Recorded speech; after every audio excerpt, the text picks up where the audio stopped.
The very right to be human is denied every day to hundreds of millions of people as a result of poverty and the unavailability of basic necessities such as food, jobs, water and shelter, education, healthcare, and a healthy environment. As I sit in Kuno, my village, and grow as ancient as its hills, I will continue to entertain the hope that there has emerged a cadre of leaders in my own country and region, on my continent, and in the world, which will not allow that any should be denied their freedom as we were, that any should be turned into refugees as we were, that any should be condemned to go hungry as we were, that any should be stripped of their human dignity as we were.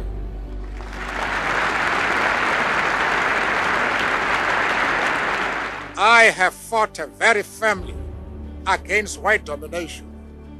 I have fought very firmly against black domination. I cherish the ideal of a new South Africa where all South Africans are equal. Let me say first that it's a great tragedy to spend the best of your lives in prison. But although it looks ironical, there are advantages in that. If I had not been to prison, I would not have been able to achieve the most difficult task in life, and that is changing yourself. I would not have that opportunity. I had that opportunity because in prison, you have what we don't have in our work outside prison. The opportunity to sit down and think, which is an important part. For anybody who changes his principles depending on whom he is dealing, that is not a man who can lead a nation.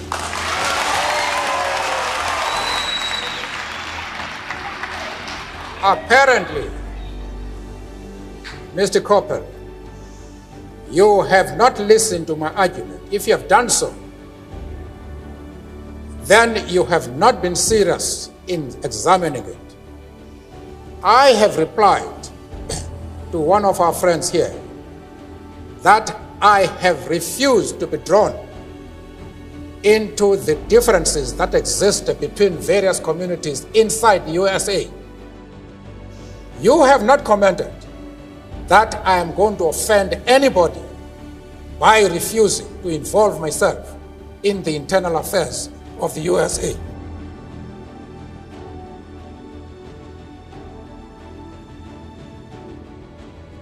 Why are you so keen that I should involve myself in the internal affairs of Cuba and Libya? No. I expect you to be consistent. I don't know if I have paralyzed you. No.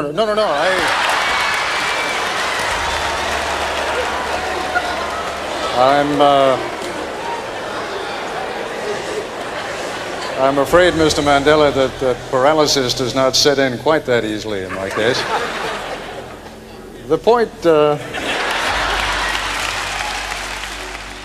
That is one of the things that worried me, to be raised to the position of a semi-god. Because then you are no longer a human being. Right.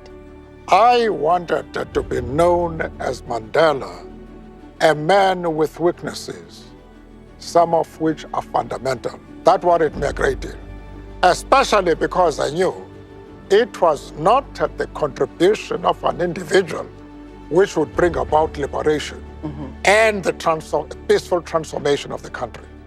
And my first task when I came out was to destroy that myth that I was something other than an ordinary human being.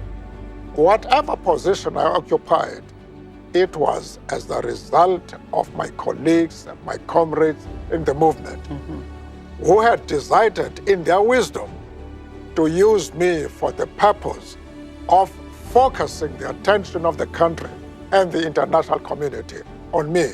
You say you Not because I had any better virtues than themselves, but because this was their decision.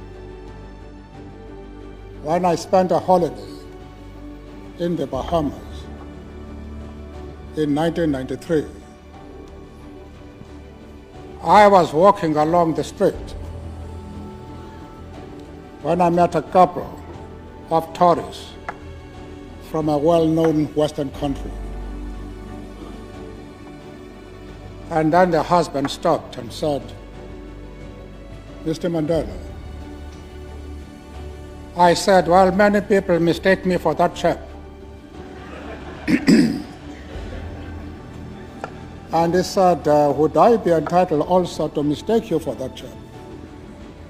I say, "Well, you'll be doing what many people do."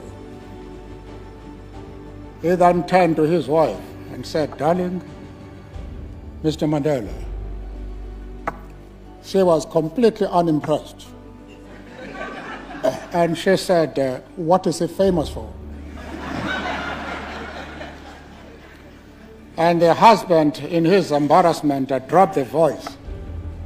And he said, "Mr. Mandela, Mr. Mandela."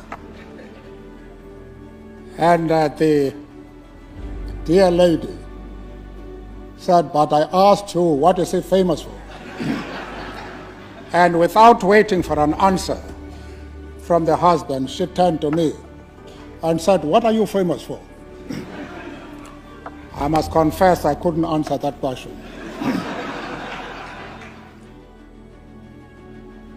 We are therefore pleased to announce that we are able once again to increase old age pensions.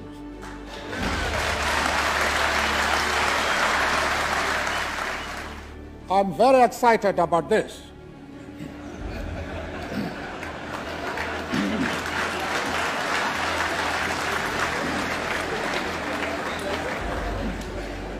Because in Davos, in Switzerland, I told the plenary session that in a few months, I'll be standing next to the road saying, "Please help, unemployed, no money, a new wife,